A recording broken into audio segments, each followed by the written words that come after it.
und herzlich willkommen zu Veras Blockflötenkanal.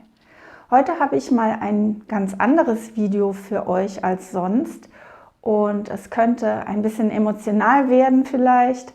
Ich habe hier eine ziemlich alte Blockflöte und ich habe auch schon die Taschentücher im Anschlag. Falls ihr mich noch nicht kennt, mein Name ist Vera Petri und ich gebe euch Tipps zu besserem und schönerem Blockflötenspiel.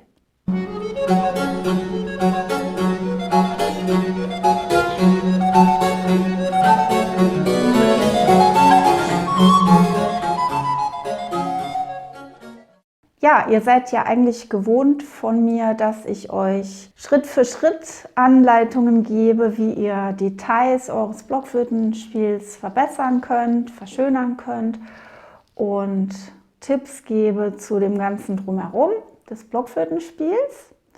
Und heute wollte ich euch einfach mal erzählen, wie ich dazu eigentlich komme, dass ich das tun möchte und was das für euch auch letztendlich bedeuten könnte.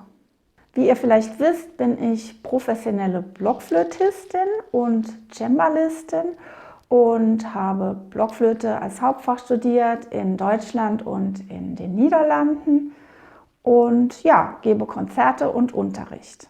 Ich hatte aber einige ziemlich frustrierende Jahre, sehr frustrierend, da ich nämlich als Kind und Jugendliche keinen Unterricht nehmen konnte. Und mein allergrößter Wunsch in der Kindheit und Jugend war eigentlich Unterricht nehmen zu können auf der Blockflöte und damals eben auch auf dem Klavier. Da kannte ich noch kein Cembalo. Und ja, andere Kinder in dem Alter hätten sich vielleicht einen Pony gewünscht oder dass sie mal nach Disneyland fahren können. Und für mich war eben das der größte Wunsch und das ging aber nicht, Unterricht zu nehmen. Ich hatte eben so eine Blockflöte aus der Grundschule, wo wir alle Blockflöte gespielt haben. Das ist nicht meine, die habe ich ja ausgeliehen von einer Schülermutti, aber die sah genauso aus. Deutsche Griffweise von Möck und ja, immerhin, ganz gut eigentlich für die Zeit. Aber Unterricht war eben nicht möglich, außer in der Schule zu Anfang und Klavierunterricht das Gleiche.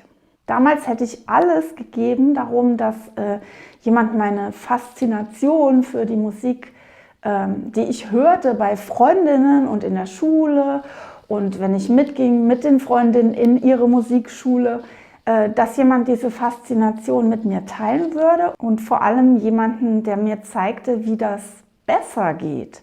Ich konnte ja ein bisschen spielen, aber ich musste zurechtkommen mit dem Material, was ich vom Musiklehrer in der Schule bekommen habe oder was ich eben in dieser ganz kurzen Zeit mit 9 oder 10 Jahren kennengelernt hatte. Ich musste also selbst irgendwie mir das zusammensammeln und habe dann so vor mich hin geflötet und geklimpert. Und weil ich das so toll fand, dieses Blockflöte-Spielen, habe ich auch meine jüngere Schwester damit gequält, dass ich ihr das beibringen wollte. Also die war sehr musikalisch, die ist sehr musikalisch und die hat das auch in der Grundschule gelernt. Und ich wollte einfach jemand haben, der mit mir zusammenspielt. Das war mein allergrößter Wunsch. Ich wollte nichts lieber als den ganzen Tag Blockflöte und Klavier spielen. Und ich habe dann gesagt, ich bringe dir das bei. Also das sehr zu ihrem Leidwesen. Da erzählt sie heute noch davon, dass ich sie ja, zum Unterricht genötigt habe, weil ich fand doch, die kann das doch noch schöner können und noch besser und ich bringe ihr das mal eben bei. Dann sind Dinge passiert wie, ich versuche es jetzt mal abzukürzen, es war wirklich wie ein Wunder. Ich habe dann als Jugendliche Leute kennengelernt über die Nachbarn und über eine Freizeit, die irgendwie Blockflöte gespielt haben in der Kirchengemeinde und die haben in einem Ensemble gespielt. Und dann habe ich sofort gefragt, kann ich da mitspielen? Die haben mich dann gefragt, ja klar, kannst du gerne mitspielen, du kennst doch barocke Griffweise. Und ich dann so, ja klar. Und ich hatte wirklich keine Ahnung, was barocke Griffweise ist, aber ich habe mir das abgeguckt bei den anderen und habe das einfach direkt gemacht. Und ich hatte das Glück, dass ich irgendwie dieses Talent habe und das direkt machen konnte. Und so fing das dann an, dass ich mir da alles selbst erarbeitet habe und abgeguckt und habe dann auch da Leute kennengelernt, die das geleitet haben, das Ensemble, die also Blockflöte studiert haben als Hauptfach. Und davon hatte ich noch nie gehört davor und dass man das studieren kann. Und es war gar keine Sekunde Zweifel. Ich habe sofort gesagt, das mache ich. Ich habe dann im Keller geübt immer, weil ich da niemanden gestört habe.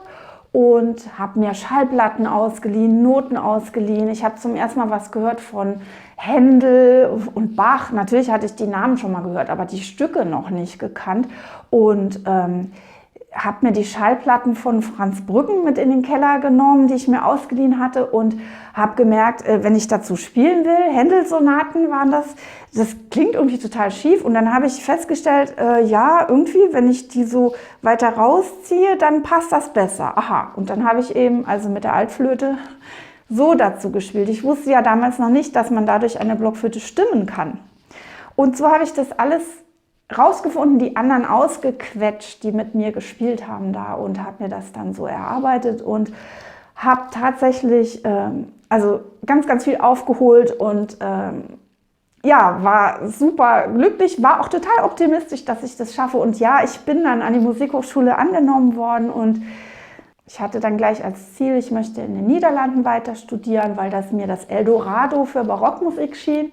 Und habe später auch noch Cembalo als Hauptfach studiert. Warum erzähle ich euch das alles? Wie ihr jetzt vielleicht euch denken könnt, habe ich mir ganz, ganz viel selbst erarbeiten müssen.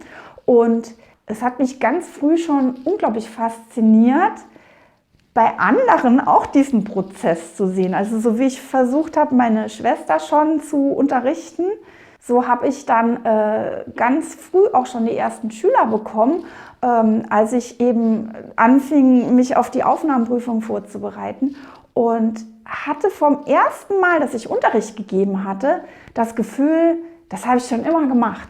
Ich glaube, dass dadurch, dass ich mir so viel selbst aneignen musste, ich mich gut reinversetzen kann. Wenn ich euch jetzt zum Beispiel erklären will, wie könnt ihr hohe Töne besser spielen.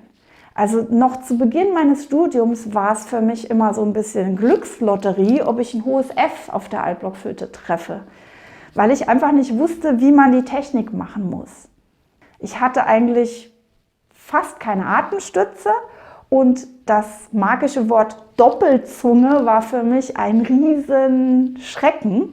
Ebenso wie es für mich ein Mysterium war, wie man eigentlich richtig und schön verzieren kann. Und ja, vielleicht ist es so ein kleines Blockflöten-Helfer-Syndrom, aber jedenfalls finde ich es toll, anderen das beizubringen, dass sie eben mit den richtigen Schritten von A nach B kommen können in ihrem Blockflötenspiel. Das muss ja nicht heißen, dass jemand bei Null anfängt und plötzlich zum Blockflöte-Hochschulstudent wird, aber es gibt bei jedem Schüler und jeder Schülerin diesen Punkt A und wo man zu einem Punkt B kommen will und ich dann meine, ganz klar zu sehen, was sind die Schritte für diejenige Spielerin oder den Spieler. Und jedes Mal fasziniert mich das wieder. Ich habe ja auch, bevor ich mit den Videos auf YouTube hier angefangen habe, einige von euch interviewt, mal befragt, was wünscht ihr euch eigentlich? Womit habt ihr zu schaffen, obwohl ihr vielleicht Unterricht habt, obwohl ihr vielleicht schon lange spielt, obwohl ihr eigentlich wisst, wie es gehen müsste, aber wo sind die Hindernisse, wo ihr jedes Mal wieder euch ärgert, dass dieselben Dinge nicht klappen oder wo ihr denkt, ja, ich habe davon schon gehört, aber so genau weiß ich eigentlich nicht, wie es geht. Man muss eben die Schritte wissen und ja, die möchte ich euch noch viele, viele Jahre lang vermitteln, hoffe ich. Oh Gott, das klingt jetzt echt schlimm. Ich mache jetzt hier Schluss. Also falls euch dieses Heulsusen-Video jetzt trotzdem gefallen hat und falls ihr denkt, das hat euch irgendwas gebracht, dann gebt mir gerne einen Daumen hoch.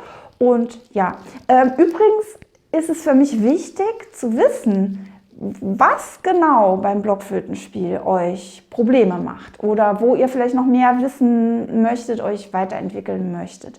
Und da ist es immer super, wenn ihr mir schreibt. Ihr könnt unter das Video hier kommentieren.